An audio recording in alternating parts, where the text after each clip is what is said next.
Retweet. That was an opinion of somebody, and that was a retweet. I'll put it out there. People can decide for themselves. I don't take a position. You're not like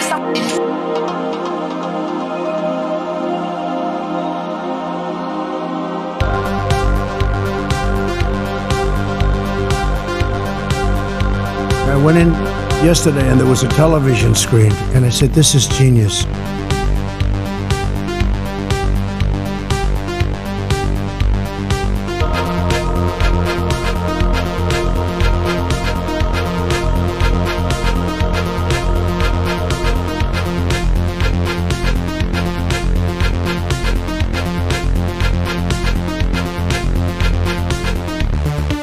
Running against the worst candidate in the history of presidential politics puts pressure on me. Can you imagine if I lose my whole life? What am I going to do? I'm going to say, I lost to the worst candidate in the history of politics. I'm not going to feel so good. Maybe I'll have to leave the country. I don't know.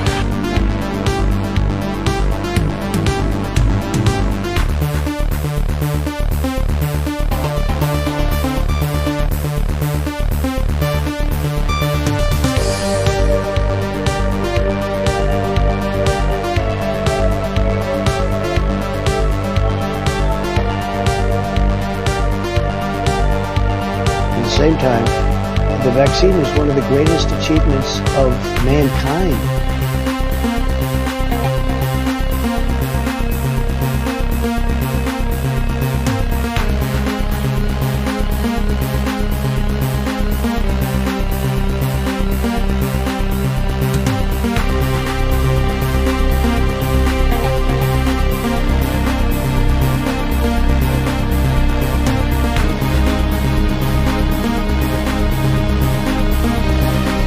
Isn't it wonderful to allow protesting? No. Early in the morning, they went to the table with the black robe, the black shield, and they pulled out the vote.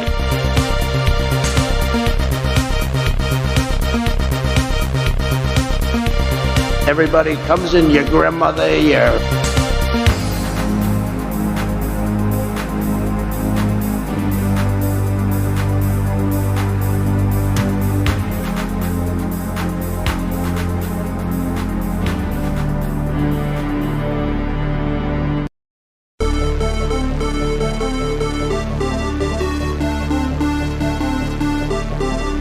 And then they have cans of soup.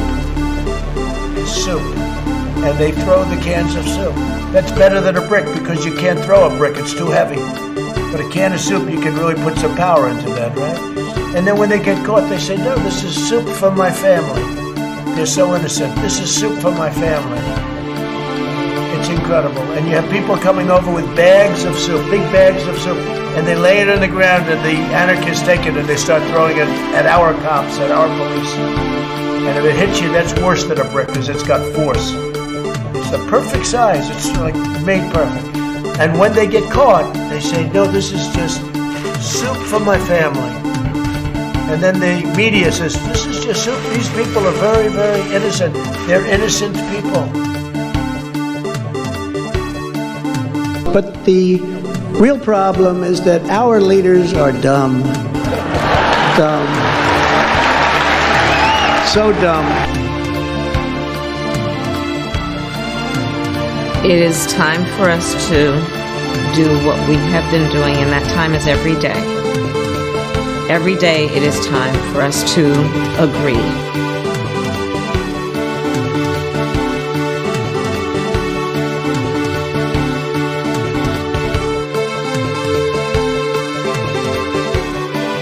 There's an old saying in Tennessee, I know it's in Texas, probably in Tennessee, that says, "Fool me once, shame on you. If fool me, we can't get fooled again."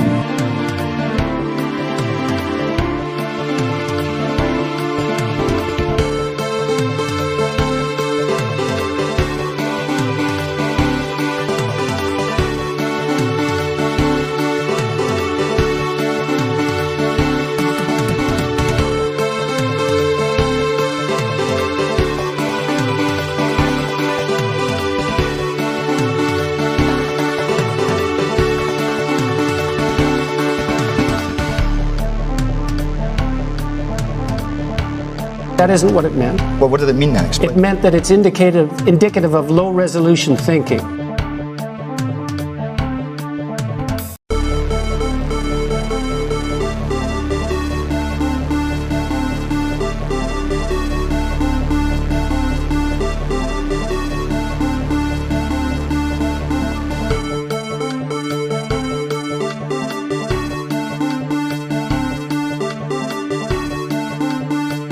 They had a very bad original concept.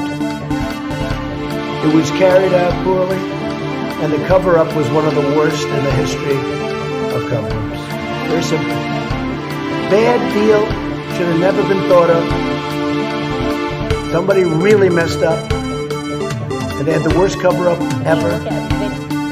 And where it should have stopped is at the deal standpoint, when they thought about it, because whoever thought of that idea, I think is in big trouble.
People, liberal people.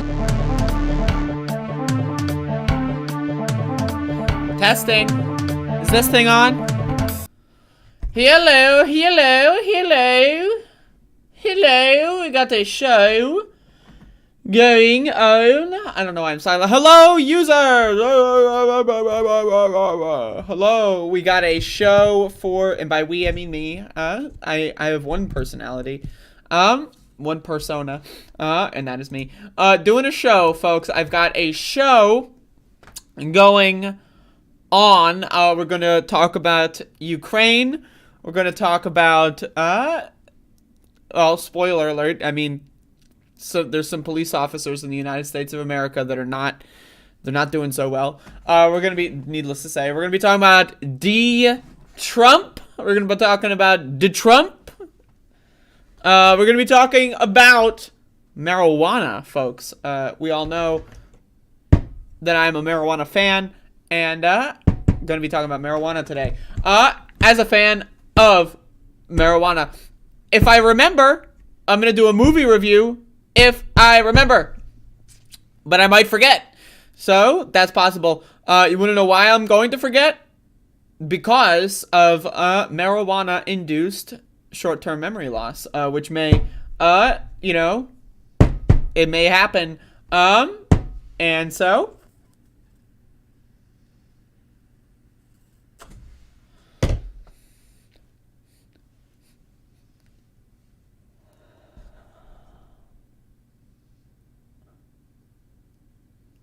anyway, so we've got a show for you today. If y'all missed yesterday's program, folks, I got a new sweater on. Look at this. I've got multiple layers on, so factor that in. But I got a new sweater on. This is an old sweater. The first layer is an old sweater. This is a new one. So you can see the purple. It's new, and improved, and, you know, I'm sweating, with my sweater, on. I am sweating. And so we got this sweater. It's good. I like it. It's comfortable. You know, it's good. It's you know, it's very comfortable. And so I got a new sweater for the weather. You know, so everyone please comment on my clothing.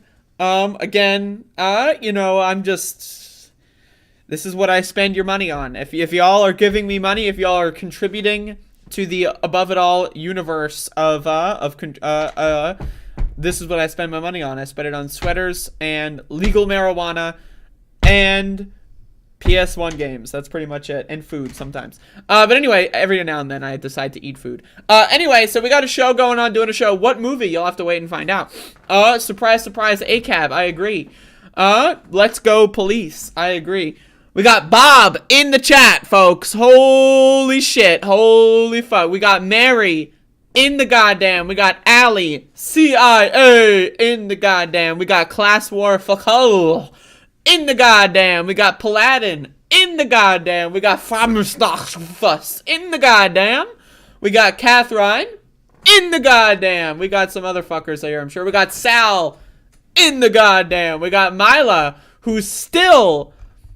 Mila, now the shoe's on the other fucking foot here. Usually I'm the one who's a piece of shit and doesn't, you know, do anything at all. But now it's Mila, who's also just happens to be in the goddamn. We got Johnny Too Late.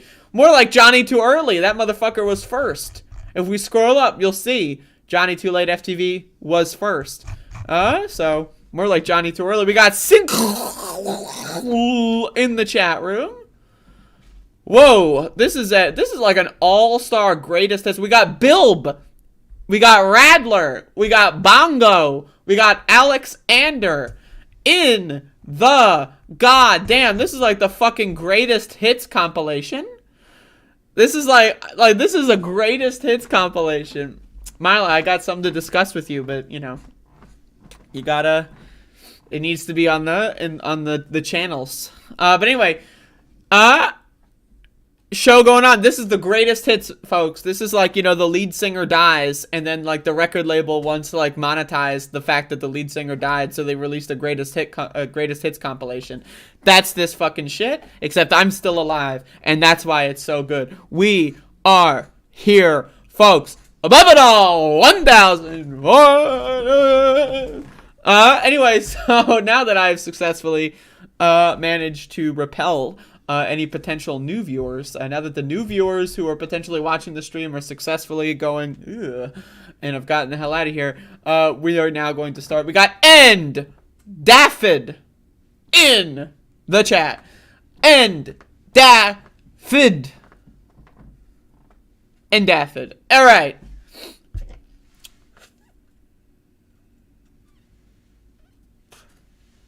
So, folks, I want to discuss a medical problem. I'm going to discuss a medical problem that I've had. That I'm having. Now, if you follow me on Twitter, you might know what I'm about to talk about. Okay. So let me provide to you the evidence. This is so okay. I've got a problem here. I've got a medical issue. So this morning I woke up. Now here's the tweet for reference. This is what I wrote. So this morning I woke up and I noticed after trying to walk that my leg, I've got this weird thing going on where I'm moving my leg right now. You can't see this, but I'm moving my leg. Every time I move my leg, I've got this nerve. I don't know. It's like a line, like from like the upper thigh area. You know, like it like goes upward. I don't know how to describe this. I'm really high. Every time I move my leg, including right now, it's like it like shoots out like a fucking, like, you know, it's like eating like fresh like cookies or something, and like they're so sweet that like they make your mouth hurt. Does anyone have that? That's like that, but with my thigh. It's like really like, I don't know, man. It's crazy. I don't know, but it's been like this for like 4 hours. I've been awake for like 3 or 4 hours, And every time I walk, it's like, it's overwhelming. It's kind of hard to walk, actually. It's a little debilitating. I don't know what's going on. And as I wrote right here, I am in fact losing it right now, folks. I am losing it. So every time if I readjust, like, I don't know what this is. But it's like intense, like pleasure, but like uncomfortable, at the same time. Very strange. Very strange. But this is what I'm dealing with right now. This is my medical condition. You know, I was trying to run around with Max, and like, I don't know, I'm debilitated. So I don't know why this is happening. I don't know, but either way, that's what I'm dealing with, and I'll let you know how this goes. But it's very strange, very strange. Anyway, so we got a show going on, drinking some coffee.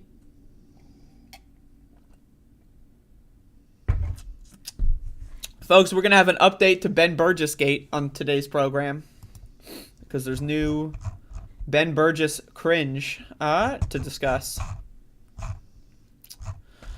But yeah, I don't know what's going on with my leg. It's very strange, to be honest with you. Like, it's very difficult. Like, I don't know. I've never experienced this before. So I'm just, if someone has experienced this before, let me know. You know, this is like my diagnosis. So, because I don't, you know, want to go to the hospital because I don't have money. So this is my diagnosis. Or I'm giving you my symptoms, and then the chat will diagnose me. That's kind of the situation. Okay, so we got a show here, doing a show. All right, doing a show. I would take it seriously. It could be anything. It could be. That's true. It could be anything. That's very true.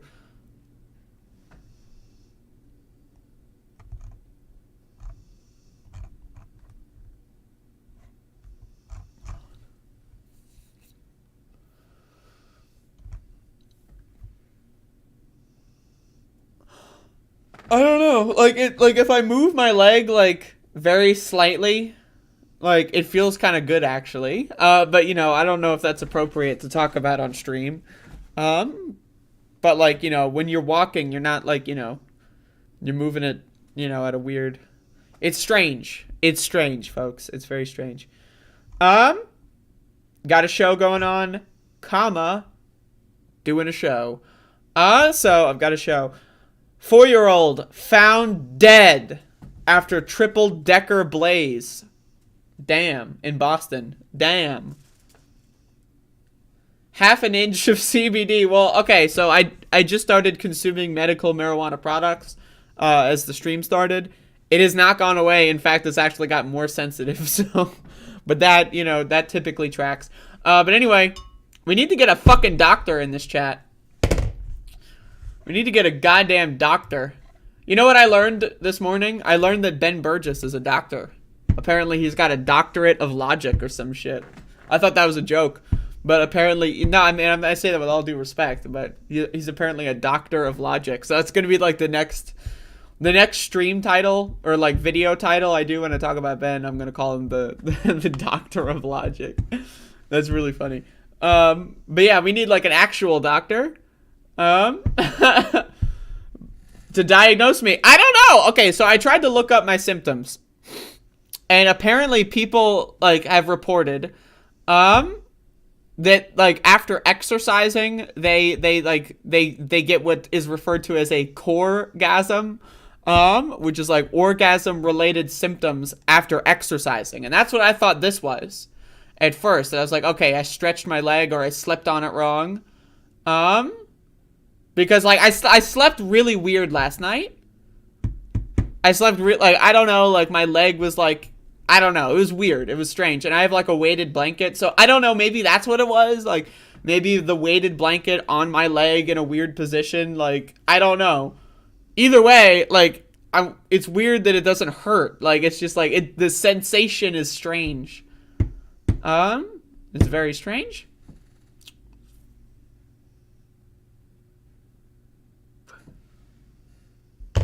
Denton, Texas. I think I know which clip you're talking about.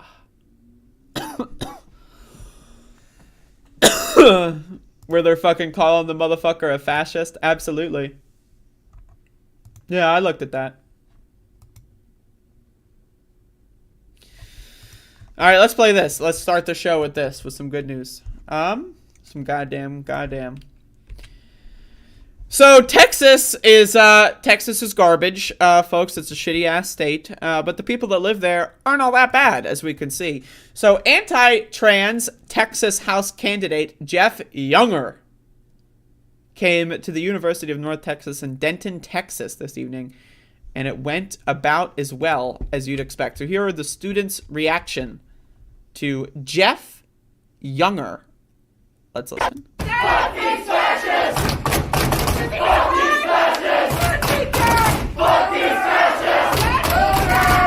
This is good.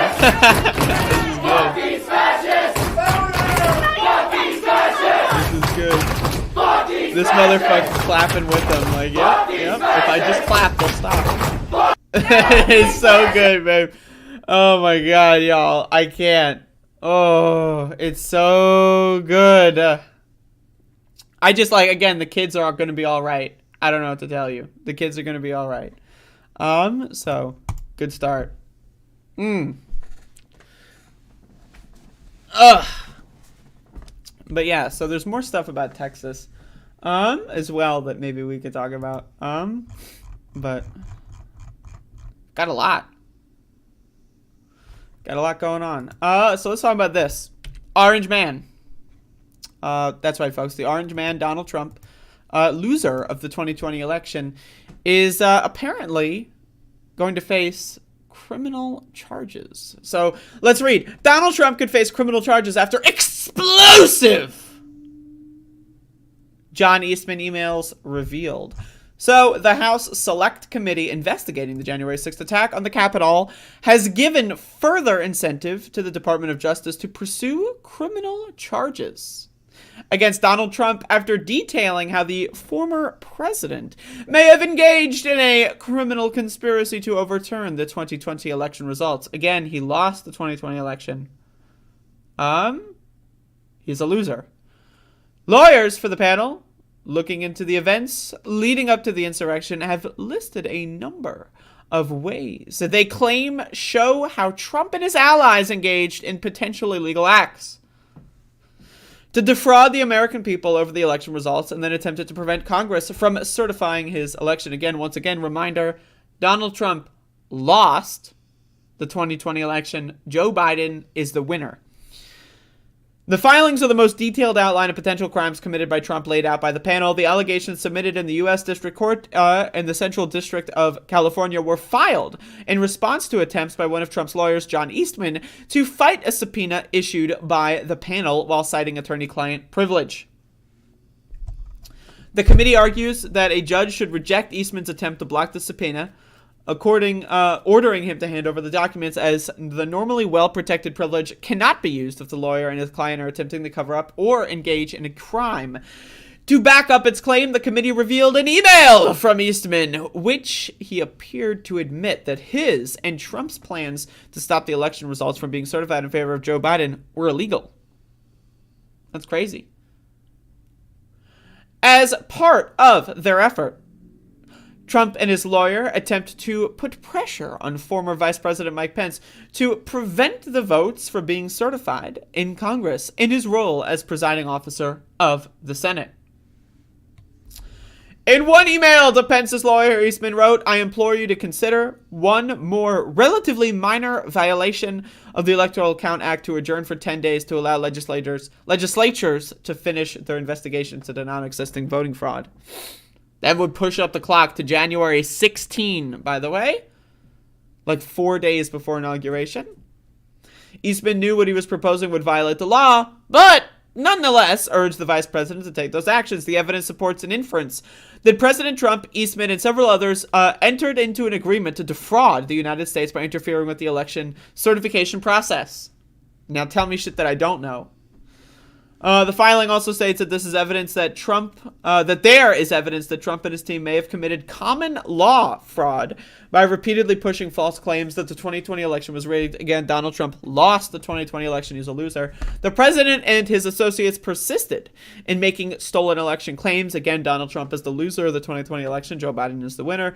Even after the president's own appointees at the Department of Justice and Department of Homeland Security, along with his own campaign staff, had informed the president that his claims were wrong. The court documents state the January 6th House Select Committee is not conducting a criminal investigation and has no powers to bring forth any prosecutions. So, it's another example of Trump violating the law, and then, of course, nothing will happen to him. So, you know, there you go. You can read the rest of this. Trump has been contacted for comment. Isn't that great? Isn't that great? Yep. So the DOJ, they got another slam dunk. Are they going to do anything with this slam dunk? No. So doesn't matter. Doesn't matter. Again, Donald Trump committed another crime and will not be held accountable. And then he'll just go into office in 2024 and pardon himself. That's going to be what's going to happen. Or like, it'll be like, if he can't do that, right? Like, he'll become the president, right? He'll become President 47. This is what's going to happen, folks. Prediction. Prediction? So he's going to become President 47. His vice president, Ron DeSantis, right? Whatever, whoever it is, right? So Donald Trump's going to resign, right? Then whoever the vice president is going to be President 48, and he's going to pardon Donald Trump for all of his crimes. Boom. Easy mode. Then he's going to nominate Donald Trump as the vice president. Boom. Then vice president, and then Donald Trump is confirmed or whatever that process is. And then vice president 48 will resign. And then Donald Trump will be president 45, 47, and 49. Now, having been freshly pardoned, he will then nominate, that's right, you guessed it, Hillary Clinton to be the vice president. And then they reveal on everyone that it was all a sham. And Donald Trump then resigns in disgrace. And Hillary Clinton becomes the 50th president. So that's going to be what's going to happen. That's my official prediction. But anyway, again, obviously, I support Donald Trump going to jail. There's so many ways to send him to jail. And for whatever reason, he's not in jail. I don't know what's going on there. But you know, if this is the nail in his coffin, then that's great. But you know, I wouldn't bet that he goes to jail for this, but I want him to, so I'll say that much. Grover Cleveland. You know my man Grover Cleveland. I'm going to give y'all the Cleveland recipe. Grover. This guy's name is Grover, too. I don't know anything about Grover Cleveland at all, other than he was from New Jersey, and he's the multi-president, and his name is Grover. I mean, like, I don't know, like, what this guy's party, what party is this guy? I know I should know this, right? But, you know, the 1890s is not my special. Anyway, so you got Grover Cleveland, who's the 22nd and 24th. So he lost the election, and then he ran for election again and won. This guy's name is Grover. So he's the 22nd, you know, is there like a list here? Hold on. Where's the list? Presidents. Is this a list? President? No. I'm looking for the list. Isn't there like a way to find a list? How do you know where the list is? Anyway, so he's the 22nd and 24th president. So this is the way Donald Trump is going to be 45, 47, and 49. Catherine, I fucking get it. Lord have mercy. Catherine is like, you know what? I'm going to fucking kill myself. But also, like, I care so much about the world that if... like, come on now. Come on. Like, yes, you think my show, I'm going to be the make it or break it. Like, I'm the straw that... Like someone like Merrick Garland's going to be like, you know, I was going to prosecute Donald Trump, but then I saw Above It All episode 1490, and that, you know, that host really did convince me that, I'm just saying, I'm not trying to be rude. I'm just being silly. So don't be mad at me. There's like a list. How do I find like the lists of the presidents?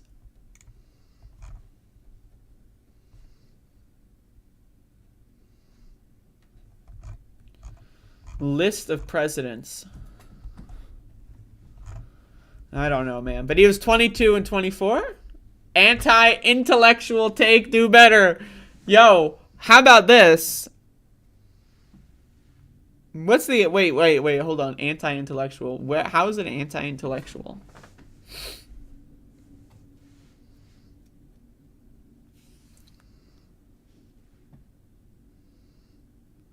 Alright, whatever. Whatever. I'm just being silly and you're getting mad at me. Alright. So we got a show going on, folks. Doing a show. So we got some breaking news here. Here. And officer down in Chicago. 2 Chicago police officers shot on the west side. Offender in custody. So again, I hope that there's body camera footage.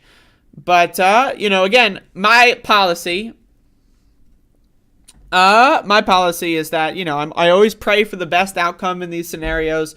When the boys in blue, when their lives are in danger, I'm always praying for the best outcome. And so everyone clasp their hands with me.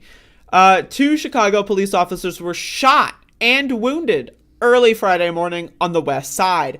The shooting happened in the parking lot of the original Maxwell Street hot dog stand on the 3800 block of West Harrison Street around 3 a.m. So again, praying for the best here. The officers were eating at the restaurant when one of them went inside and saw a customer drop a gun from his waistband, according to CPD. SUPT. I don't know what a SUPT is. That's when the suspect picked it up and immediately started shooting at the officer! The officer suffered a graze wound to the head. Now, obviously, they would have webcams on. Like, it seems strange. A cop goes in the store, someone throws a gun on the floor, then picks it up and then shoots them. That seems like a strange series of events. That seems like a very strange series of events. So, hopefully they have body camera footage. The offender had no extensive prior criminal activity. Interesting. Officers did not shoot the offender. Okay, well, that's good. Anyway, there's no body cam, so I'm going to assume that the cops made it up. That's my assumption. I mean, I have no other way. Cops lie all the time, so I'm just going to assume they're lying here unless there's exculpatory evidence. But anyway, both of them are in the hospital. So I guess they're in the hospital, right? I don't know. It didn't actually say if they're in the hospital. But officer down. Fuck, I don't have any goddamn seltzer. I don't have any fucking seltzer. Alright, folks.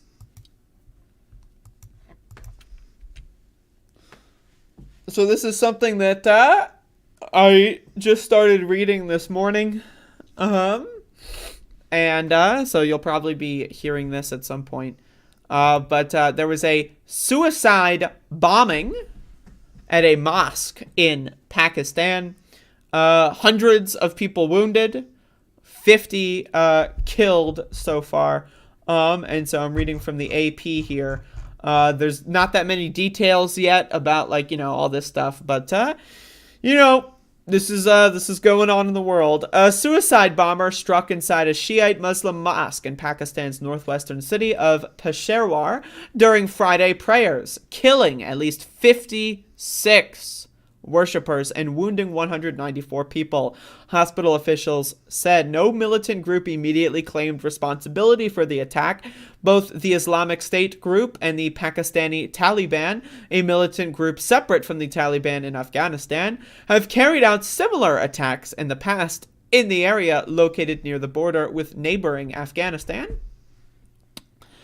According to the spokesman at Peshawar's Lady Reading Hospital, Asim Khan, many of the wounded were in critical condition. Scores of victims were peppered with shrapnel. Several had limbs amputated, and others were injured by flying debris.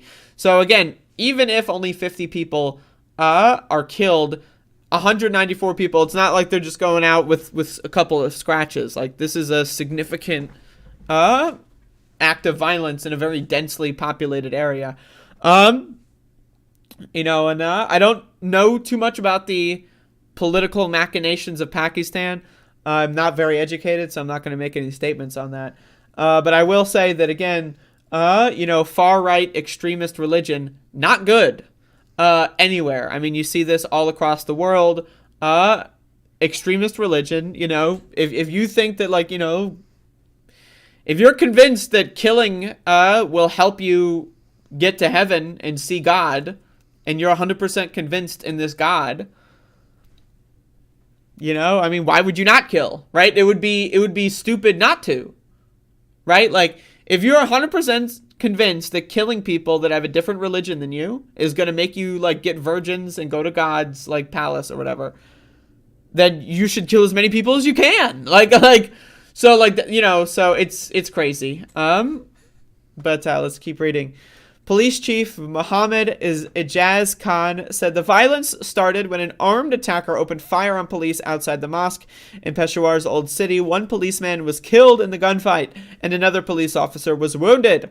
The attacker then ran inside the mosque and detonated his suicide vest. The suicide bomber had strapped a powerful explosive device to his body, packed with 5 kilograms, 12 pounds of explosives, said Mozam Jar Ansari, the top police official for Khyber Pakhtunkhwa province, where Peshawar is the capital. The device, with an S, was hidden beneath a large black shawl, whatever, these details. Outside the mosque, Shiites pressed through the cordoned-off streets. Kusha Rizaldar Mosque is one of the oldest in the area, predating the creation of Pakistan in 1947. So again, not only is this, a pointless way to kill people, but it's also attacking, historically significant religious monuments, which is another big problem. You see that in a lot of these places is, they fight over this, historic monuments. I don't know. It's crazy. But yeah, this is really bad. So I just wanted to talk about this a lot. There's not too many details on it yet. And again, I'm not too educated with the region of Pakistan. But,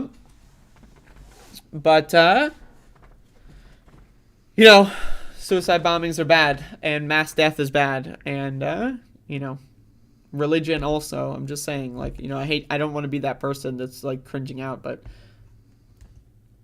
I'm just saying, again, if you believe that the only way for you to see heaven is to blow up a mosque, you're going to blow up a mosque, right? Pakistan is the one everyone needs to worry about with nukes, not Russia. I am very concerned with nuclear weapons in general. But yes, I know that Pakistan's got a very interesting history with nuclear threats and all that stuff. But anyway, again, I'm not too educated on the subject, so I don't want to say anything stupid. Happy Friday. It's fucking Friday. That's fucking crazy. When did it become Friday?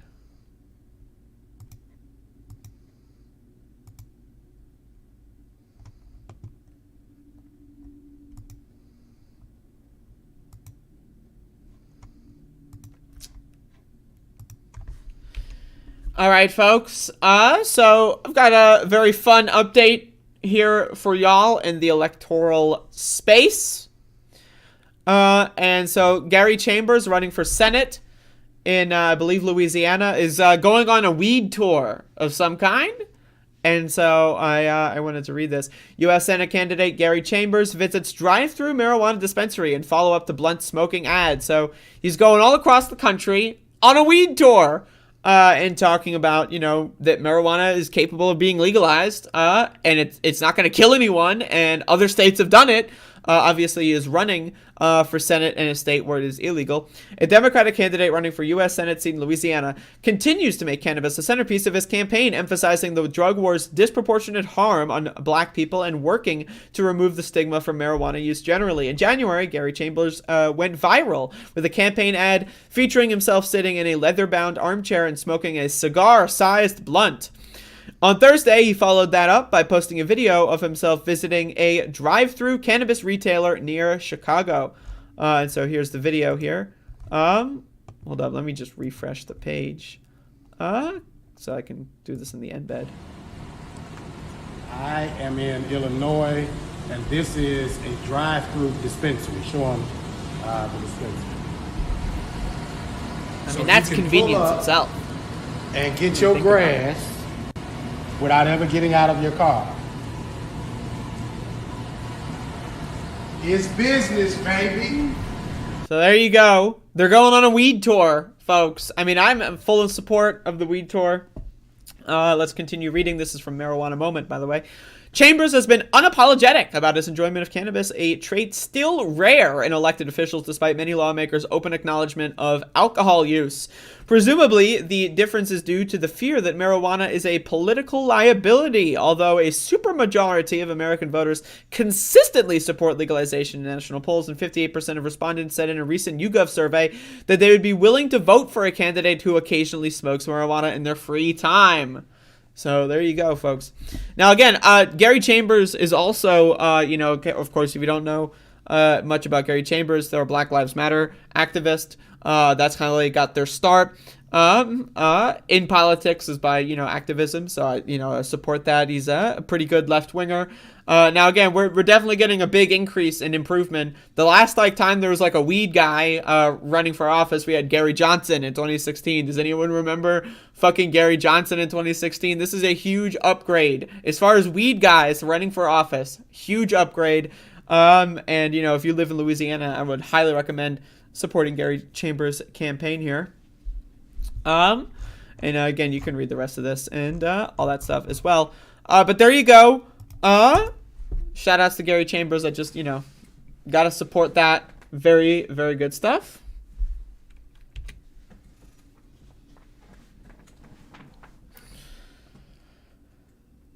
What is Aleppo? Fuck me. Oh. My favorite Gary Johnson. By the way, I just realized they're both of their names are Gary. That's why I was thinking of that. I just realized. Yeah, they're both Gary. But one of my favorite Gary Johnson clips was when he was on a TV show talking about weed, and he pretended to have a heart attack from overdosing on weed, live on the show. Does anyone remember that? Hold up. This is I'm going to show this on stream because it's not that long.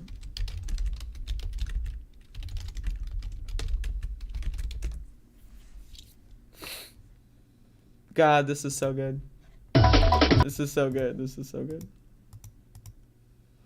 Oh, no, this is... Okay. This is a flashback. Very outspoken about legalizing marijuana. Check out the stunt he pulled during a debate about whether the drug is linked to heart attacks. You have a 1 in 5, a higher chance of having a heart attack within the first hour after you smoke marijuana. There are legitimate side effects of this drug. The THC, when in the 60s, it's... I think the governor has had great fun with his humor, but this isn't it isn't funny that we're putting our kids... So that's Gary Johnson. Well, that's a video. Yeah, he's great. Now, again, Gary Johnson's a dumb fuck libertarian for sure. He is not that bright. But goddamn. Gary Johnson, goddamn. Let me just tell you. That guy did some really good stunts. Yeah, he's kind of a shit for brains asshole. But he's very funny, so...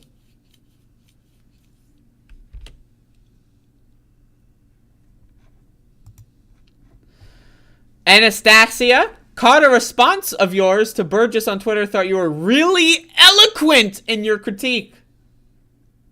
Whoa. You said I was eloquent? See, when I think of the word eloquent, like, I'm gonna, like, put on, like, a powdered wig and, like, you know, write in a scroll with, like, a fucking feather and ink. Like, that to me is eloquence. Like, this is, like, the picture in my mind when I think of this word. Is, like, I'm gonna put on the powdered wig, open up, a fucking scroll, you know, dip the fucking quill in the goddamn ink and, like, write in cursive, you know, and use, like, a lot of unnecessary, like, use and words. And then, like, you know, I don't know. But anyway, yes, I try to be eloquent. I consider myself to be fairly intelligent. Folks, my leg is still experiencing, I don't know if anyone watched the first part of the stream, but my leg is still experiencing, you know, like, I don't know what it is, but it's intense, like, pleasure, like, receptors. There's, like, receptors going on, and it's weird, it's strange, like, it's not painful, but it's like intense pain, but instead of pain, it's, you know, it's not pain, it's good. I mean, it feels good, but, like, also it feels too good, and it's, like, overwhelming. I don't know, should I not talk about this on... like, I don't know, it feels weird to talk about. It feels like it's a medical condition. I don't know what's happening, right? So if I wake up tomorrow and I'm, like, dead or something, it's not numbness. No, it's not numbness. If I wake up tomorrow and I'm dead, you'll know it's because I had, like, some weird thing. Sciatase, what is that? I've never seen this order of letters. Pain affecting the back, hip, and outer side of the leg caused by compression of the spinal nerve root in the lower back. Also, no. Well, it's not pain. I described it earlier, but it's like eating a cookie, and it's so sweet that it hurts your roof of your mouth. Does anyone get that? Where it's so sweet that it's actually, like, it's intense pleasure that it becomes kind of painful, but it's not pain. It's a extremely uncomfortable level of pleasure. So that's what's happening in my thigh, in my leg. It's like an intense, like, if I move it a little bit, it just feels good. Like, I don't know I know it's weird. But if I move it a little, it just feels good. But if I move, like, any, like, walking, it's just strain. Maybe I should just walk, like, maybe I should go out for a walk today and just... It's definitely nerve related, but I don't know why or what. But, it's still there. So this happened when I woke up. I woke up at, like, around 6. And, it's about 11 now, and it's still happening.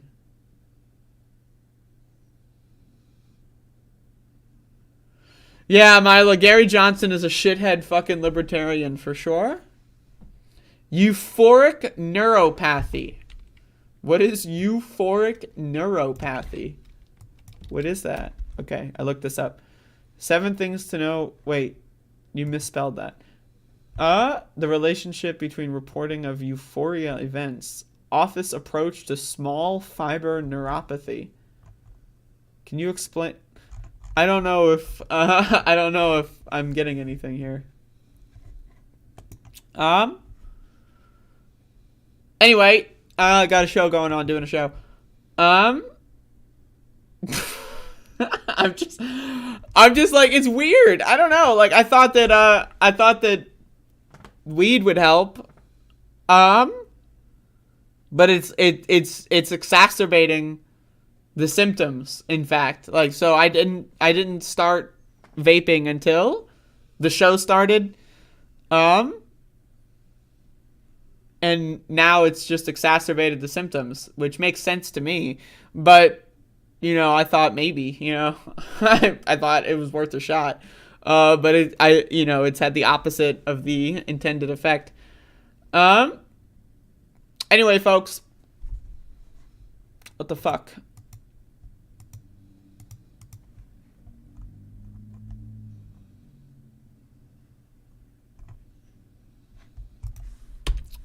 So the Russian military has apparently been engaging in a violent, battle around a nuclear power plant. And so we have an update here on this. And I want to talk about what Zelensky has been saying in response to this. He made some interesting things that I just want to share. The Ukrainian nuclear operator says management at the SEAS plant is working at gunpoint. Management at the Zaporizhzhia nuclear plant in Enerhodar, I'm sorry with my pronunciations, is now working at gunpoint, the company that runs the station said. Petro Kotin, the head of the state-owned nuclear power generator, Erno Gotom, said on Telegram that the Russian forces entered the territory of the nuclear power plant, took control of the personnel and management of the nuclear power plant. The station management works at invaders' gunpoint. I love that they do refer to them as invaders, by the way. Kotin said staff were admitted to the morning in the morning to perform their duties. He said the company does not have a direct connection to the station and is getting information from sources there. Status of the reactors: Kotin said the 6 reactors at the plant have fuel in each of them, while pre-reactor pools are storing spent nuclear fuel, the irradiated byproduct of the reactors. Kotin said that if the nuclear facilities were hit by shelling, it would lead to a nuclear disaster. So it seems that hasn't occurred yet. I'm not, again, I just want to be 100%. I am not educated at all when it comes down nuclear power works, nuclear reactors. I am not educated at all, so I'm not going to make any grandiose statements here. I'm open to more information on this because, I'm not educated. That's not my field of expertise. But from the sound of it, and again, I'm just saying this from the sound of it, it doesn't sound good.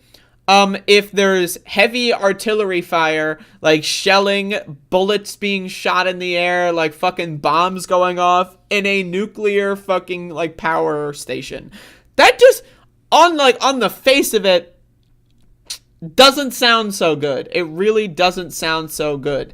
And so like again, I am under the impression that it would be bad, actually, if that were to take place. Now again, I want to share this image here as well, that I saw. This is, just the state of Ukraine at the moment.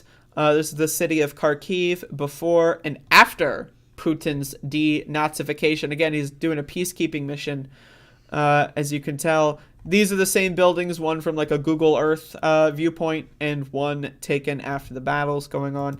Zelensky has made a comment as well this morning, I believe, after the news of the nuclear power plant was, fought over and is currently being taken over by the Russians. Let's watch. So it seems like that we're starting in the middle of this here, but I'm just gonna. Okay, let me. They now know they are shooting. They have been preparing for this. I appeal to all Ukrainians, to all Europeans, to all people who know the word Chernobyl, who know how many grief and casualties the explosion at the nuclear power plant caused. It was a global catastrophe. Hundreds of thousands of people struggled with its consequences. Tens of thousands of people were evacuated. Russia wants to do it again and already repeats, but 6 times more. Europeans, wake up, please. Speak to your politicians. Russian troops are firing upon the nuclear power plant in Ukraine. Established at a nuclear power plant, the city of Energodar. There are 6 power units. 6. 1 power unit exploded in Chernobyl. We contacted the leaders, our partners. I talked to Charles, Michel, to Scholz. I talked to Duba. I talked to President Biden. We contacted IAEA Director General Grossi and the Prime Minister Johnson. We warn everyone, no state except Russia has ever fired upon nuclear power units. For the first time in our history, in the history of mankind, the terrorist state has resorted to nuclear terror. Russian propagandists threatened everyone.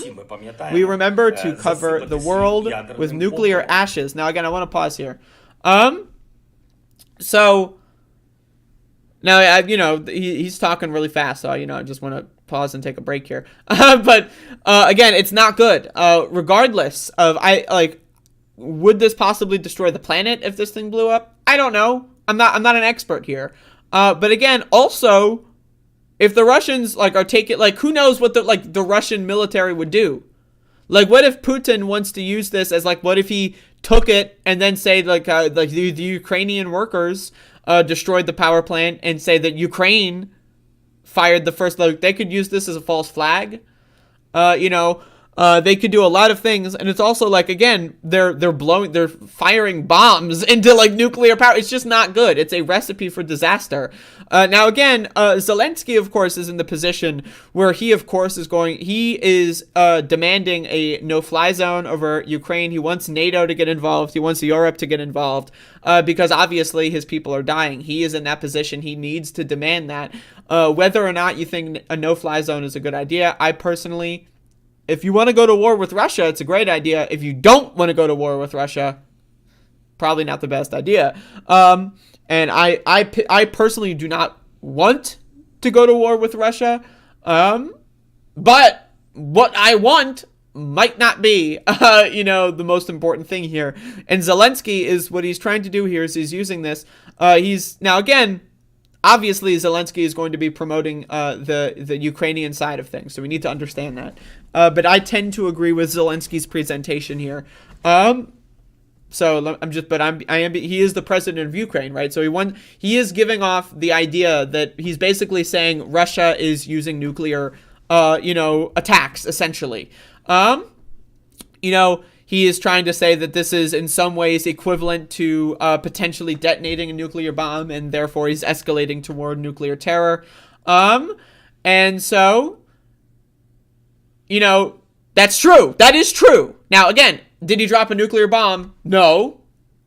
But it is true that he has escalated tensions in a nuclear fashion. So again, I tend to agree with Zelensky on this interpretation. But again, he's going to try to leverage this to get NATO and to get Europe involved. We are now at around, I think it's like little over a week, I think, of this war in Ukraine. I don't believe Putin wanted this to last this long, but here we are. And I want to continue this statement from Zelensky. It is not a threat, now it's a reality. We do not know how the fire at the station will end, when there will be or won't be an explosion. No one can predict this for sure, that's true. But our men have always kept the nuclear power plant safe, so that there are no provocations, so that no one can capture the station, mine it, and then blackmail the whole world with nuclear catastrophe. The Russian military must be stopped immediately. Shout to your politicians. Ukraine has 15 nuclear units. If there is an explosion, it is the end of everything, the end of Europe. This is the evacuation of Europe. Only immediate European action can stop Russian troops. Do not allow the death of Europe from the catastrophe at the nuclear power plant. So again, he's trying to get everyone in Europe, and of course NATO, because Europe and NATO, if one Europe, it's not like, Germany can go to war and then no one else can. So again, Europe and or NATO, which means the United States. Now obviously, yes, Ukraine's president wants more help defending Ukraine. So we need to understand that. That's his position, and he needs to have that position. And I can't blame him for having that position at all. NATO so far has not involved themselves in this conflict, other than specific NATO countries providing weapons and aid to Ukrainian defenders. A lot of people from also Eastern European states have been going to Ukraine and participating in the war against the Russian invasion. But again, it is a big step if NATO gets involved. Now again, it is very well possible.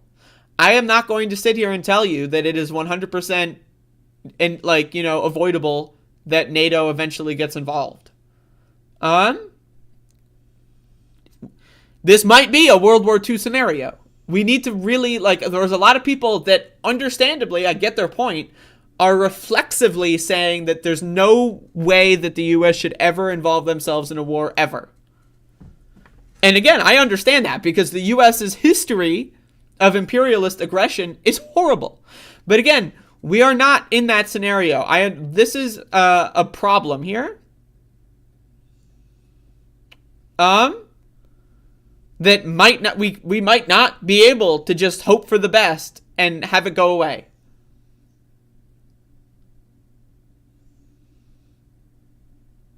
So, now obviously, again, Zelensky is in a position where he feels that NATO is going to get involved no matter what, and they should get involved sooner than later to protect the Ukrainian people. And now, again, that's his position. He is the leader of Ukraine, so obviously he wants to protect Ukrainian people. That's his priority. But, again, it's very important to really understand here, this very well could be a World War III scenario. I know that no one wants it to be. I mean, obviously, you know, the weapons industries want it to be.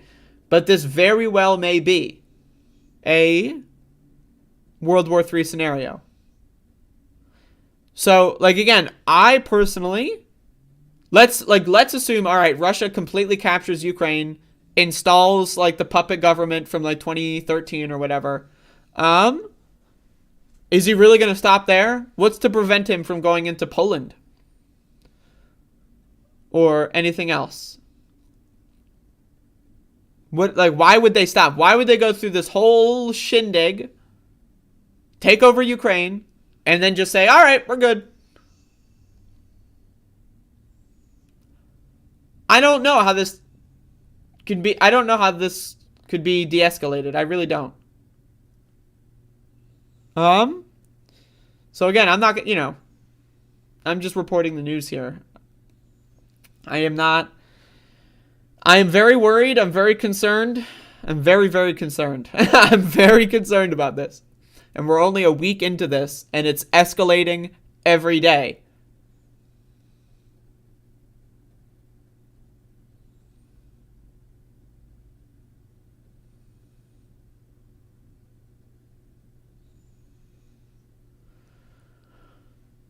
Yeah. So Bodan says, USA and NATO may now stand aside and pretend it's not their war, but at the cost of hundreds of thousands of lives and safety of millions.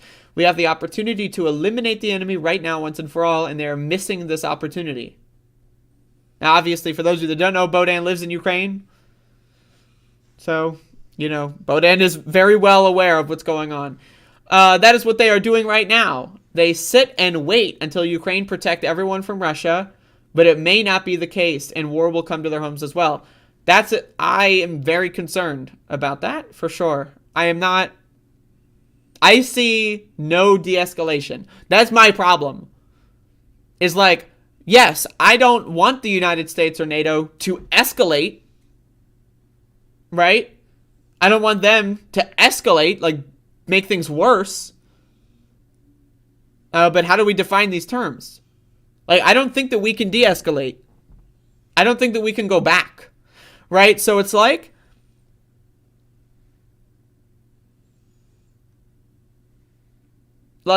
when does NATO involvement become proportional? I don't know. Like, how many Ukrainian civilians need to be bombed before NATO involvement becomes, is it really that, like, one bullet needs to cross the border into NATO territory? Is that really what their threshold will be? I don't know. I have no idea. I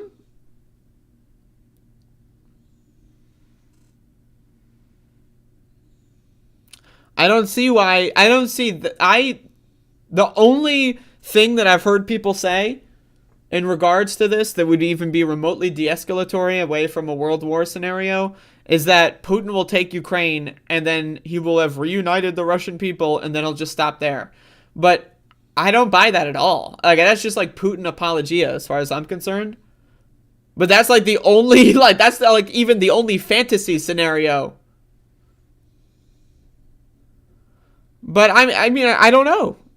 I'm not nearly educated enough on this to make any grand statements, so I'm not here to make grand statements. I'm just reporting the news. I'm experiencing this with everyone. And, you know, I don't know. All I know is it's scary. Even if we put aside the no-fly zone we are asking for, EU even refuses to give us their military airplanes to resist airstrikes. Yep. I don't know. Nobody knows is the correct answer. That's where I'm at. Like, my reflexive position is I want to be against war, but also I believe in the right of self-defense. I believe in standing up to bullies. I do. I think the U.S. getting involved in World War II probably should have happened sooner. But obviously, you know, again, I'm looking at that with the back lens here. But I don't know, man. I'm just a fucking YouTuber. I'm not here to like dictate what I think the fate of the universe should be, man. Like, I'm just a shithead fucking YouTuber like who does drugs all day. Like, I am not. This is above my pay grade. Like, I'm just saying, this is above my pay grade. But anyway, that's the update. Russian military is continuing to seize nuclear power plants. Things are escalating.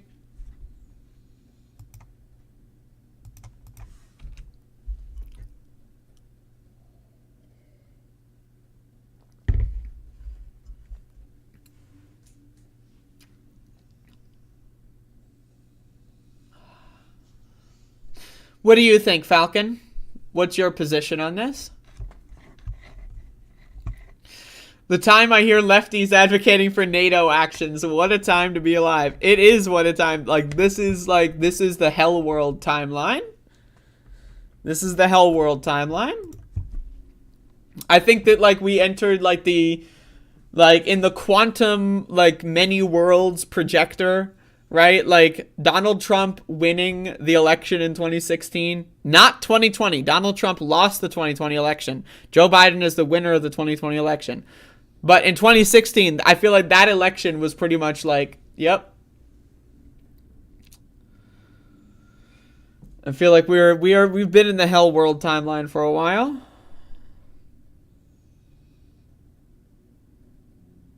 I support the working class on both sides. I agree. And will not advocate for war. I mean, I don't know if anyone's advocating.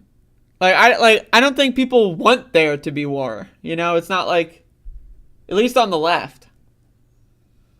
Like the Hillary Clintons, you know, they want a fucking long-term many years long war to weaken, Hillary Clinton wants to weaken the Russian military and then go in and then I don't know. I will not advocate for NATO intervention, but I get why people feel like they have to. Yeah, that's my position. If you're with Falcon, you're a piece of shit. No, fuck off, Catherine. I understand. I understand your position, but I don't know.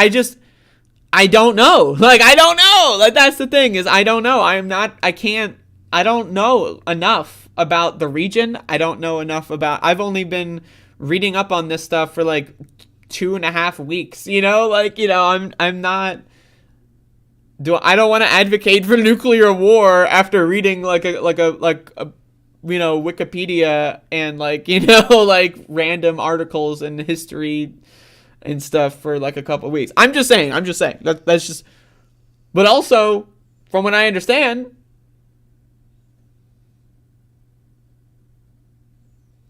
we're fucked. So we can talk next week if you want. DM me and we'll set up a date. I'd like to have that. You do know about it, so fucking listen. Catherine, I am listening to you. You have swayed me in this direction with every day, but I'm not there yet. I understand that this war does not impact you at any capacity, so it's hard for you to understand how it is to see your country being occupied, robbed, and killed. I understand, Bodan. I'm not trying to. No, yes, I know that what Ukraine is going through. Yes, I know that they want NATO to intervene, and ultimately, I want what Ukraine wants. I believe in the right to self-defense. I want to be on the side of self-defense.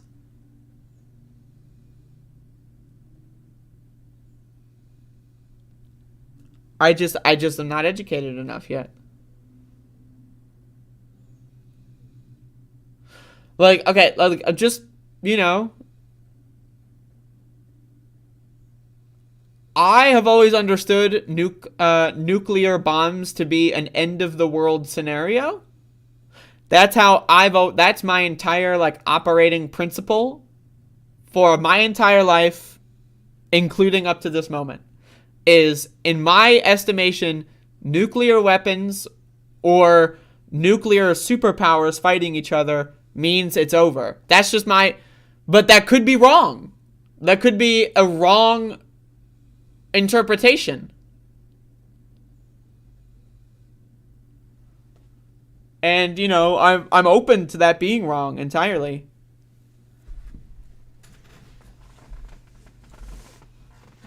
Like, I'm not sure. Like, is it possible to engage in a nuclear war and for the, you know, the damage to be contained in some way? I don't know. I don't think so. But maybe. I don't know.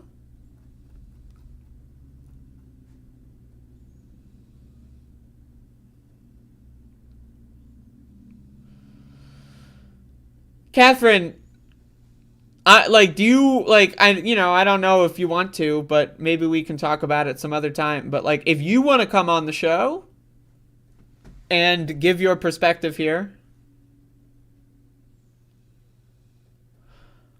you know, I'm open to that. But if you just want to, like, do it and then, like, just give me the info without it being a show, that's also, I'm just nervous, you know, like, you know, again, I'm in a position where I don't want to say something and regret it later, but also, you know, this isn't my, like, I play video games, like, I can talk about video games, right? I can't talk, like, I don't know about nuclear fucking war.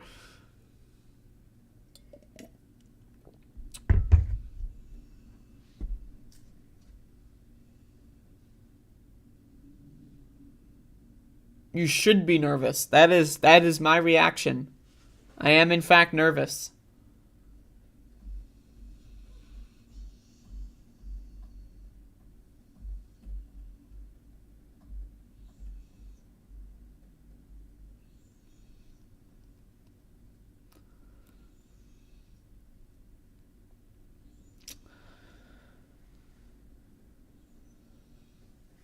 I did not, at this current moment in time, Rielon.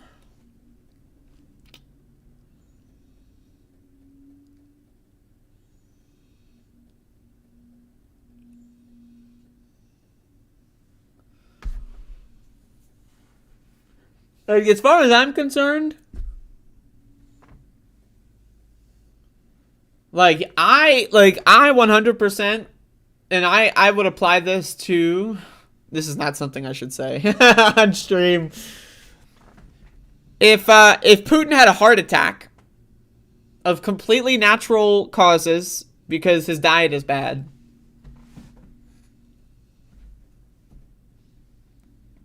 I'm in favor of that. But only if it's naturally caused.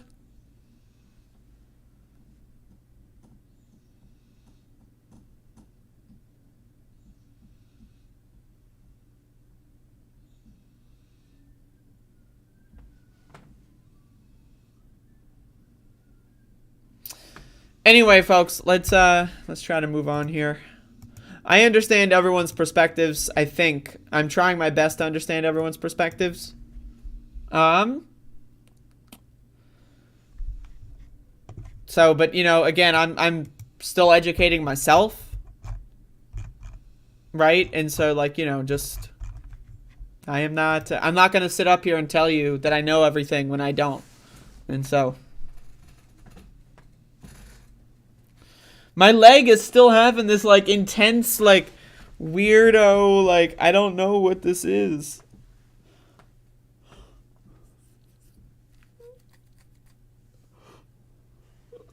It's like a fucking, like, memory leak or something. Like...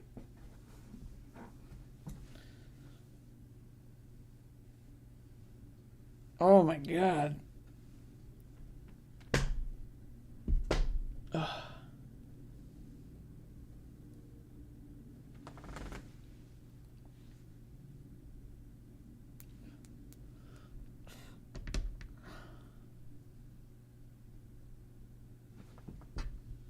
Oh boy. Go to the hospital. I'm not gonna go to the hospital. What am I gonna say? Like, I've got like an orgasm in my thigh, please help. It's just like mildly, ultimately it's just mildly inconvenient, but it's, you know, it's just, it's very strange. Like, it's just very strange.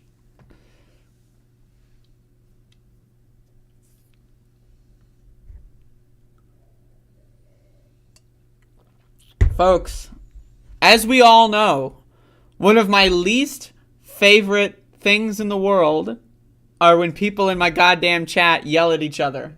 Now, again, I'm not here to take sides.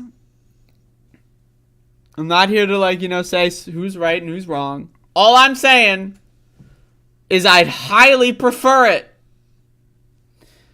if people in the chat did not yell at each other. That's just my preference. And, you know, that's just my preference. Now, again, it doesn't have to be that way. I'll look into going to a doctor if this happens for, like, a full day. Like, if I wake up tomorrow and I've still got, like, a weird orgasm in my thigh that just won't go away, then I'll probably go to the fucking doctor. But so far, it's only been 5 hours, and I might take a walk after this. After the show, I might go take a walk and see if that kind of, like, diffuses it. But again, I don't know what the hell, but it's certainly interesting. Certainly. I've become much more educated on foreign affairs for the last week. I've been trying. I'm glad that you have noticed.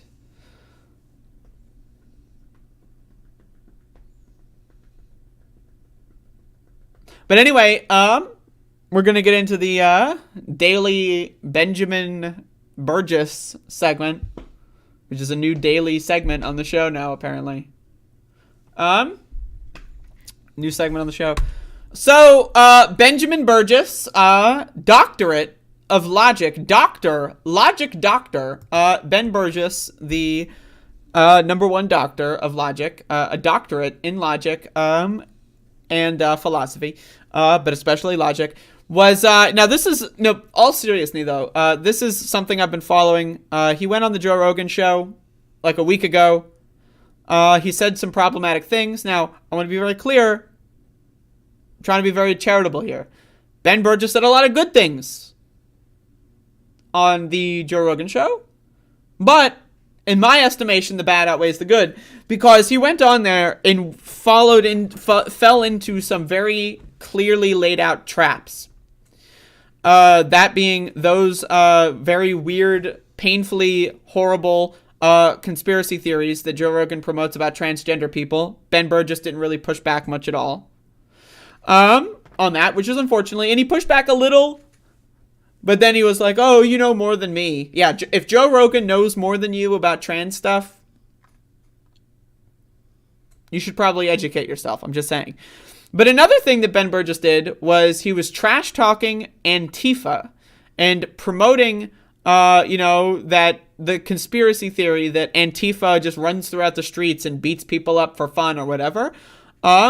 Promoting the conspiracy theory, and I will use this term, and I'm fine to debate using this term at another time, the conspiracy theory that Andy Ngo is a journalist. That's what Ben Burgess was at the core of his promotion. Andy Ngo is not a journalist. He is a right-wing agent provocateur that goes around, doxes people, right, and sends kill lists to neo-Nazi organizations such as Atomwaffen. Okay? He is not a journalist. He is not a writer. He is not an editor. He is not a media guy. He is a right-wing agent. He is a neo-Nazi team player. To suggest otherwise is a conspiracy theory, and I'm fine to go into more detail on that. I went into that detail in some of my previous videos. But anyway, so as you can see on screen, This is exactly what I was warning Ben about. And it doesn't seem like Ben really like listened to me at all. But if you click here, you'll see Andy No tweeted, Joe Rogan and author Ben Burgess discussed the violent thuggery of Antifa, which includes assaults, blah, blah, blah. So I'm going to play a little bit of this clip. Again, I already replied to the subject of this in another video, so just go watch that. But I want to, play a little bit of this. That's insane behavior, that like this is this serves no good purpose, whatsoever, that like a lot of the things that people said about it at the time when they were trying to justify it were, turned out to be bullshit, which is also true. Also, and also, by the way, I don't want to set the precedent that like we're going to have street violence where people who like, somebody decides they don't count as a real journalist and that they're like. So again, Andy No has been linked to neo-Nazi organizations. This is well documented, and I went into this in my other video response. But anyway, and Ben Burgess should educate himself on this. If he's going to write books about Andy No, if he's going to write books about Antifa, he should educate himself on this. Right? So obviously, Andy No reads this and promotes Ben Burgess, and this leads to a giant disaster. So I tweeted about this. I got like 100 likes on my post. But also, I tweeted about this a couple of days ago, and I mentioned he went on another podcast to defend these talking points, and I went into this in a segment as well. And exactly what I predicted here, is seemingly what's going on. But Ben Burgess didn't acknowledge my critique. Well, he did because he followed me on Twitter. So he did acknowledge my critique in the form of following me on Twitter and not saying anything else. But anyway, so he responded to this, and I want to look for this post. He wrote a thread about this criticism that I want to read. All right, so I'm going to read what now, again, my criticism of him, he just followed me and didn't say anything. Now, again, I don't know. Am I supposed to, like, say hello? I don't know. That's weird. I'm not good at this. I'm autistic. But anyway, but other people started yelling at him, and then he felt the pressure enough to respond. So this is what he says, and let's get to it. Thread. What I said about Andy No in my book on JRE last week and elsewhere at the time is, I don't like him. He strikes me as dishonest hack. But assaulting was obviously indefensible in principle, as well as a perfect example of what Chomsky warned us in 2017. Right-wingers have been killing people for decades. They've been hunting people down for decades. Again, I have been the victim of right-wing violence. I've had these neo-Nazi groups that Andy No is attached to send police raids to my house. I've dealt with Andy No, like, trying to dox me when doing protest footage in journalism last year. I'm very, very familiar with how these things work. Now, again, Ben Burgess and Noam Chomsky. Again, am I saying Noam Chomsky's canceled? No, but he's wrong on this. Just how Ben Burgess is wrong. You can't just point to, oh, but look, Chomsky said this, so Chomsky can also be wrong. Just how Ben Burgess is. Ben Burgess and Noam Chomsky are people that do not go outside to demonstrations. They're not frequently targeted. Also, let's be honest, they're both cisgender white men. Let's just be real here. Like, we are in 2022. Right-wing groups have been targeting trans and gay people extensively, and black people as well, extensively, significantly more than people like Noam Chomsky or Ben Burgess. I'm just saying. And again, like, yes, Noam Chomsky has been, he's had to deal with a lot of shit, but I'm just saying in regards to this, and also this is an outdated take from 2017. I mean, I think it's pretty clear if you look at what's been happening since 2017, Antifa are not escalating anything. Let's be honest. Let's be real. It makes sense for right-wing trolls to pretend not to understand the mind-numbingly obvious distinction between my saying Andy No sucks, but attacking him was both morally wrong and tactical and strategic own goal. Now, I just want to say the language here, like, he's trying to, like, treat the real world like a math problem. And that's, like, the big problem is logic. In a scenario like this, like, this isn't a math problem. There's no, like, right answer. There's no, like, correct way to solve the equation. And he's trying to treat it like that. Let's just be honest.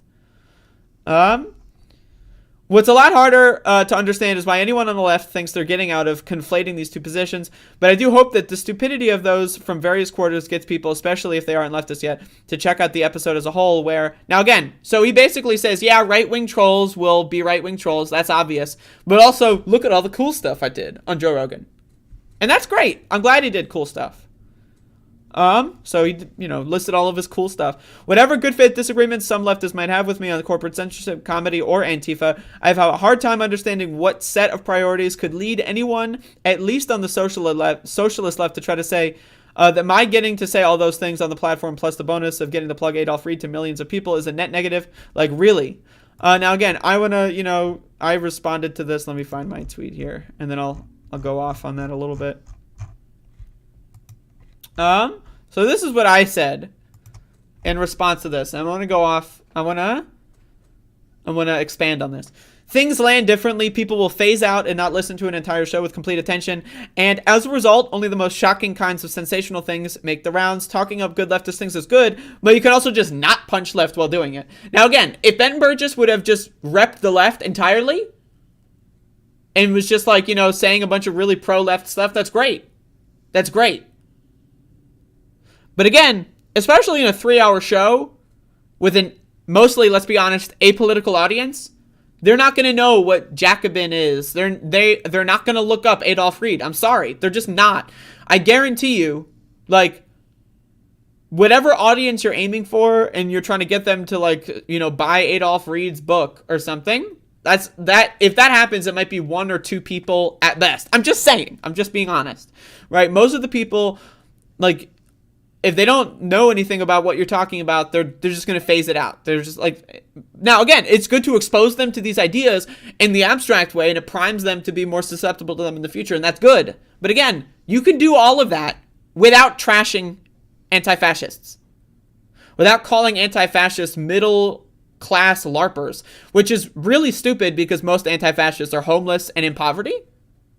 So, there's approximately 0.0001% of people that will engage in anti-fascist action and be, quote, middle-class LARPers. It's just an obscene right-wing conspiracy theory. And again, it's not just about, if people, ran up to a random guy who said something that was right-wing on Reddit and no one saw it, but they're right-wing or something, and they're a writer, but no one cares about them, yeah, I would say punching them probably not a great idea. But someone who is literally trying to dox people, harass people, send their names and info to neo-Nazi groups to get them killed, again, that is an act of violence. Sending people's private information to neo-Nazi groups with the intent of having them be stalked, harassed, and killed is an act of violence, and self-defense is okay. Now, again, Ben Burgess does not go to protests. He is not informed on this. He is not educated on protests. He also referred to Black Lives Matter demonstrations in 2020 as using Molotovs and mortars on police. He referred to Black Lives Matter protesters as using mortars, military-grade missile equipment, is what he claimed Black Lives Matter protesters had. I wish. I mean, that would be cool. But, again, it's fine to disagree with that. But again, this guy, Ben Burgess, has a history of just punching down on protests, punching down on left movements. And that's my problem. While downplaying right-wing movements like January 6th, he continues to say that, there was no possibility of anything worse happening. He continues to say that it's not indicative of right-wing violence on the ground. And he's doing this with Andy Now. And that's my problem. I would love to educate Ben Burgess on this. He seems like a relatively smart guy on a lot of subjects. So I would love if he would just speak to people that actually go to these demonstrations, that actually get involved in real world. Now, if Ben Burgess's opinion is that no one should protest at all, and all protesting is irrelevant, and the only things that matter are electoral organizing or unions, okay, then you should be honest about that and say he's against all protests. But I don't know if he would be willing to go that far, but he basically, that's his net attack. Or that's his net tactic, is he downplays right-wing protests and then exacerbates the problems with left-wing protesters and movements. And it's weird. It's just weird. It's weird. And again, I called him out on this a week ago. I told him that this was going to be, it was a matter of time before it made the rounds. I warned him. Right? He could have, if Ben Burgess wanted to come on my show, and we would have had this debate like a week ago, or whenever. Like, I'm just saying, you know, I know he sees my shit, right? Like, because I posted my invitation and he just followed me. Like, I don't know, that's weird. I don't know, but I'm autistic, so maybe I'm reading too much into it. But, but anyway, like, again, he could have put this whole controversy behind him already. Now, again, it might have still been a problem, but he could have just pointed to, like, oh, I did a show where we talked about it, and, you know, I was wrong on a couple things, and here's what I... But instead, he's doubling down, tripling down, quadrupling down, and it seems that he's not willing to really listen to the critique. Like, he keeps going, like, again, look at all the other things I did. Look at, I talked about postal banking. I talked about Jacobin. Oh, I said Medicare for all is cool. Like, that's all great. I love that. But we're not talking about that. No one is talking about your postal banking. He's distracting from the fact that he's getting well-reasoned, logical criticism against his position on Andy No and anti-fascism and transgender stuff. He was wrong on that stuff. And so I came out of this wanting to push him to the left. I want him to be educated. Like, me saying, hey, you fucked up when you said some really stupid about trans stuff. Hey, you fucked up when you said this. Here's actually what, you know, you got your facts wrong. I don't, like, yes, postal banking is cool. We're not talking about postal banking. We're talking about your opinion on Andy No. We're talking about your opinion on street violence, fascism, and the fight against it. We're talking about how you kind of just, like, let Joe Rogan run all over you with trans conspiracy theories. Again, Andy No inspired a mass shooter that shot 5 people in Portland. So again, it's great that you talked about postal banking, but guess what? I'm not talking about postal banking. I agree with you on postal banking. What are we going to talk about?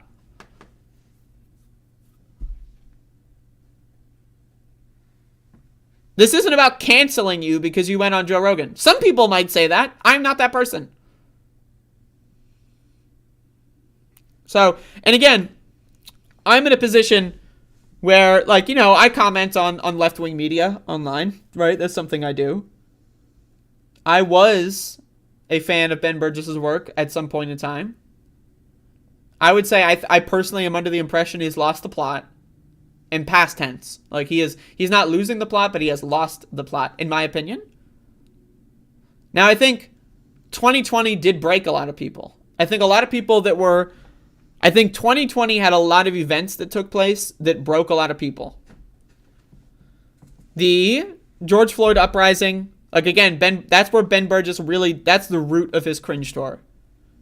In this, like, kind of right-wing pivot that I've been noticing. Is he was, like, very critical of, like, the Black Lives Matter uprising of 2020. Again, he said that black people were running around with mortars or something. He said that on, like, a David Feldman show where David Feldman was, like, brutally owning him. He was saying that, like, yeah, Black Lives Matter people were firing mortars, military missile equipment. Right? It's just like, what the fuck? Like, again, that's just like, you didn't even look into that at all. Like, you're just parroting something that, like, fucking, like American Patriot 1776_2 posted on Twitter. You know what I mean? So I think 2020 did break a lot of people. The pandemic, the uprising, right? Left-wing activism becoming way more popular, the election, and now we've got this situation with Russia and Ukraine. I think a lot of people have chosen the wrong path. And one of the things is a lot of people, I think Ben also suffers from this, is that people do not like to admit when they're wrong.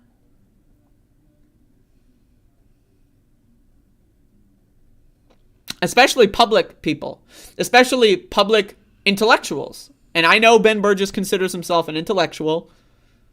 He's like, you know, I'm a Christopher Hitchens fan. I have been since I was a kid. He wrote a book about the motherfucker. He's obviously emulating Christopher Hitchens in some capacity. But I think he misfired, and I think he's emulating Sam Harris. I think he's going through like an IDW turn here. That's what I think. But anyway, you know, I criticize people in left media, and if I know the person, if I'm familiar with them in some capacity, like I am with Ben Burgess, I was a fan of his show for a while, or I guess before he even had a show, you know, because when he would, you know, I first heard him when he would do the regular segments on Majority Report and TMBS, so, and I appreciated his presence then, during the primary, but 2020 broke a lot of people's brains, and a lot of people are afraid to just, like, backtrack. They're afraid to be like, oh, shit, I may have made a series of miscalculations. Let me go back to square one on a couple things. Let me go back and read some other perspectives on some stuff. Let me talk to some people that have a different perspective here. But it seems like he's just ignoring, like, valid left criticism.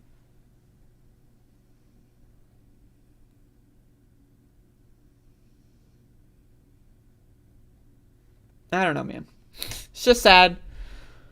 It's just sad. And, you know, open invitation to Ben. He follows me. I don't know. Like, am I, like, should I just send him a message? I don't know what to do with that. Like, I criticize him. He doesn't say anything to me. He just follows me. It's just weird. I don't know what to say. It's just weird. I'm not socially equipped for that. But it's very strange. Very strange indeed. So.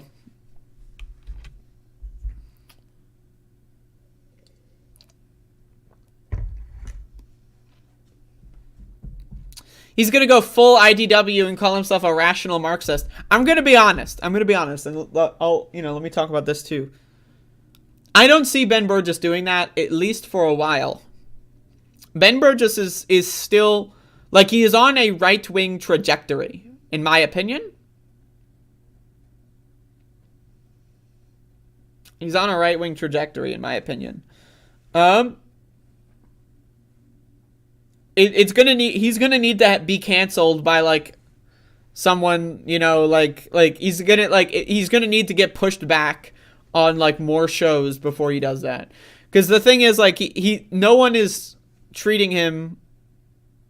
Like, I personally think I'm treating his weird right-wing pivot with kid gloves. I personally would say that I'm being more than respectful at this point, maybe compared to what I said previously.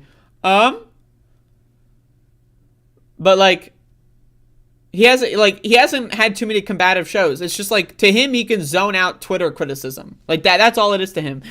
He needs to, like, go on, like, the Majority Report and have, like, someone push back on his weird trans stuff and, like, the Andy No stuff. He needs to get pushed back on, like, a show that has people that he respects on it. And he needs to, like, because right now he's just, like, compartmentalizing this as, like, irrational lefties, like, piling on me. It's a coping mechanism. But also, I mean, David Feldman ripped him apart on January 6th. David Feldman destroyed him on January 6th. On the subject of January 6th, I should say. And then he kind of, like, backtracked a little bit, but then retracked later on. It's just, I don't know, man. It could just be a lost cause. But anyway, I'm going to comment on it because that's what I do. And also, I'm high, so it's a lot more fun when you're high.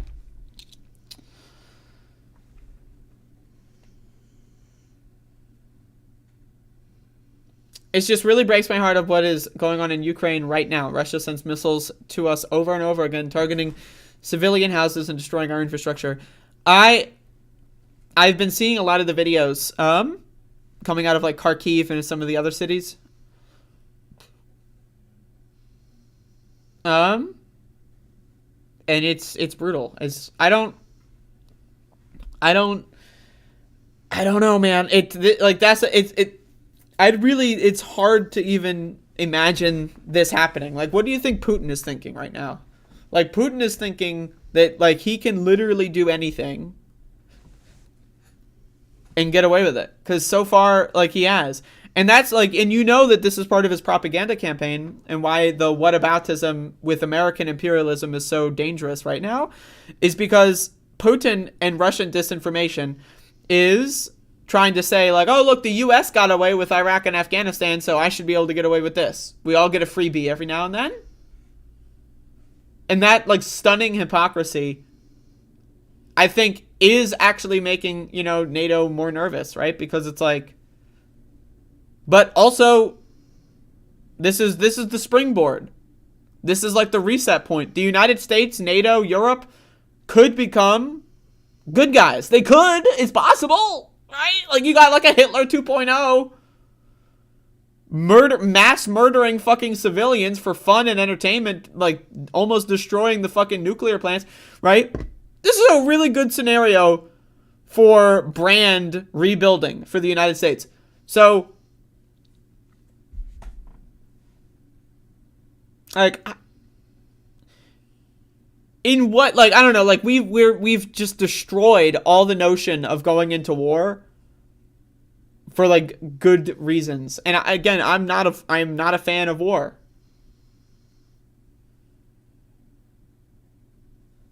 At all. But also, I am a fan of standing up to bullies. If I see someone getting picked on, my inclination is to go help.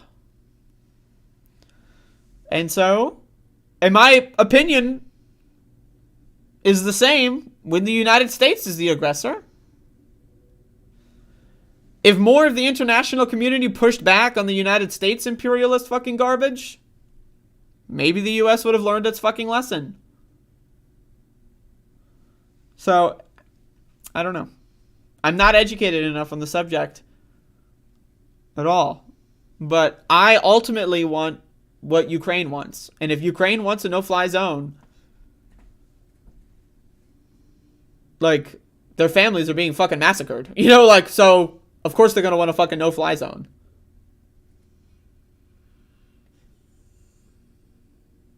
It's, Putin is fucking crazy.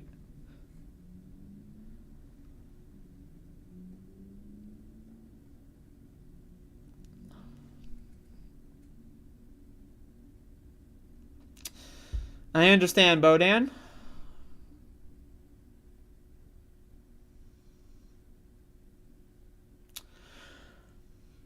I mean, it's just, you know, I try to interject some fun stories in the show, just, you know, to distract from it. But I do think that this is probably going to be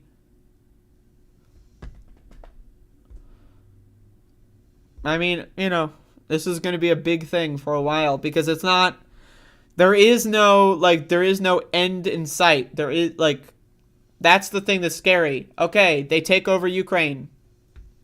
And that's not going to turn into, like, guerrilla war? You think you're just going to install a puppet and then have the military leave and that guy's not going to get assassinated instantly? Right? It's going to need to, like, the best case scenario for Russia with the least amount of escalation is that they completely capture Ukraine, demilitarize it entirely, which how the fuck are they going to do that? And occupy it indefinitely for, like, multiple generations. And is that even doable? Do they have those resources? Right? So it's like what are they even going for? Like, what, that's the problem, is that there is no, like, it's not like, oh, Putin's gonna get in Ukraine and then he's gonna press in the secret cheat code and then give everyone on Earth, like, free food or something. It's like, it's not, there's no upside to Putin taking over Ukraine. There's no upside, like, there's no signs that would be de-escalatory. There's no that I'm seeing. And again, if someone wants to educate me, but I see no way to walk back.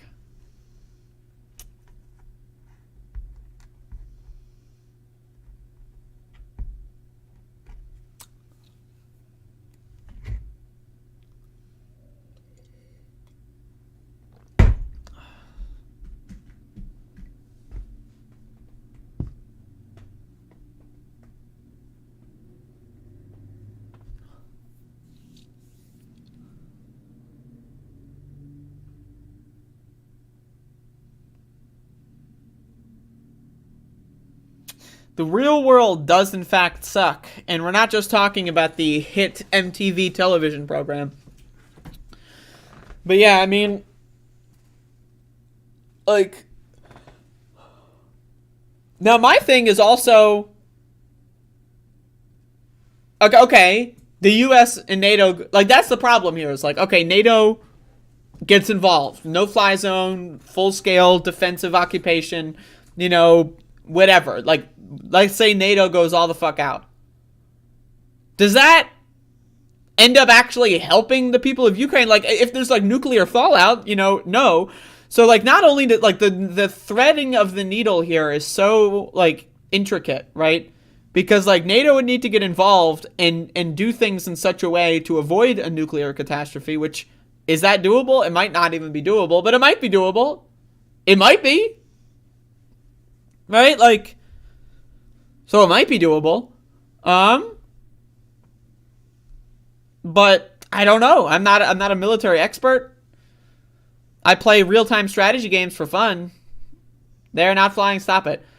Catherine, I would love to have a conversation with you later if you want to about that, because like, I understand your argument, but I am not 100% convinced. I'm like maybe 50-50 on it.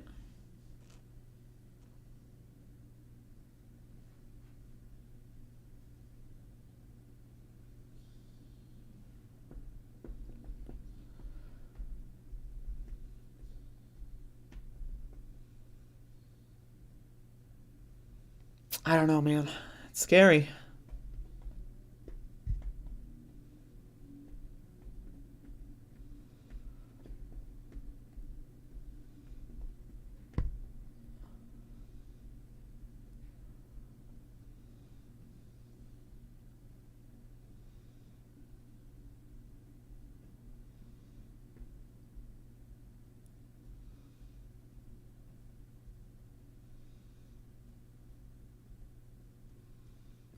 The problem is people think that it's like movies. You just press a red button and then they fly. It isn't. Generals got to launch those fuckers, and they're not killing everyone on Earth for presumably Putin. I hope so. I hope so. I hope so. I hope you're right.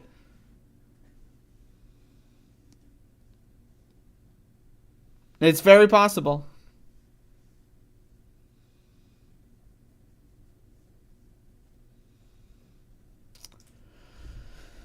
I mean, I don't know, man. Why doesn't someone that's not in a NATO country go over and fuck them up? Wouldn't that solve a lot of these problems?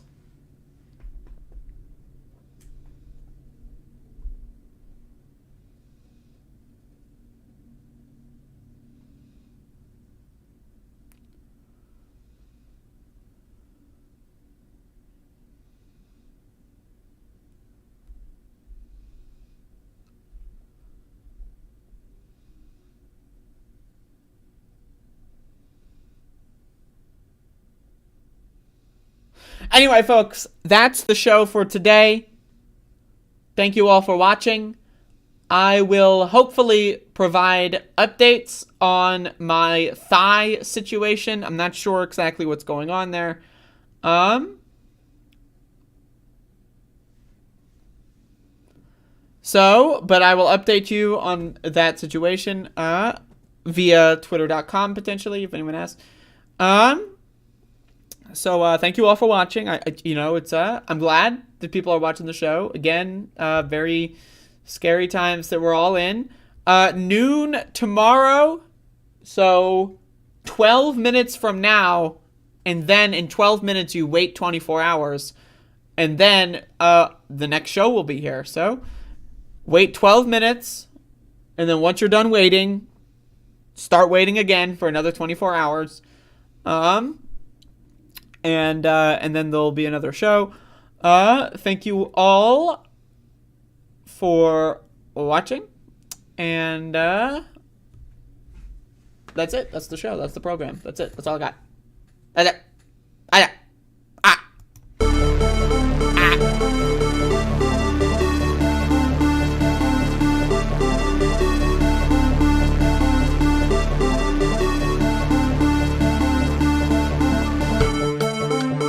But the real problem is that our leaders are dumb.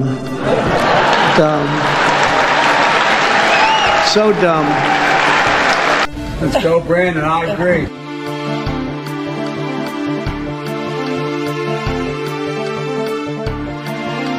I went in yesterday and there was a television screen, and I said, this is genius.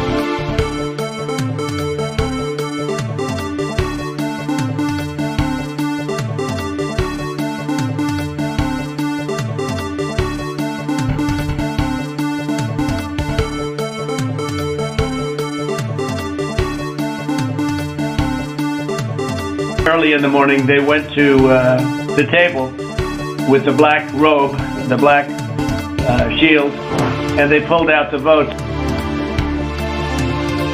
It's not that they don't want to help. They don't know quite what to do. Play the radio. Make sure the television, make sure you have the record player on at night. The phone. Make sure the kids hear word.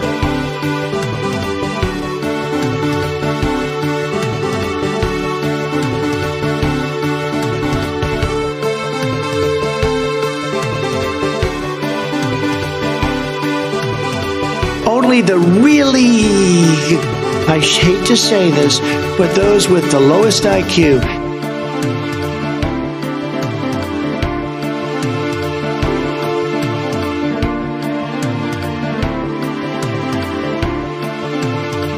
That isn't what it meant. But what did it mean then? Explain. It meant that it's indicative of low-resolution thinking.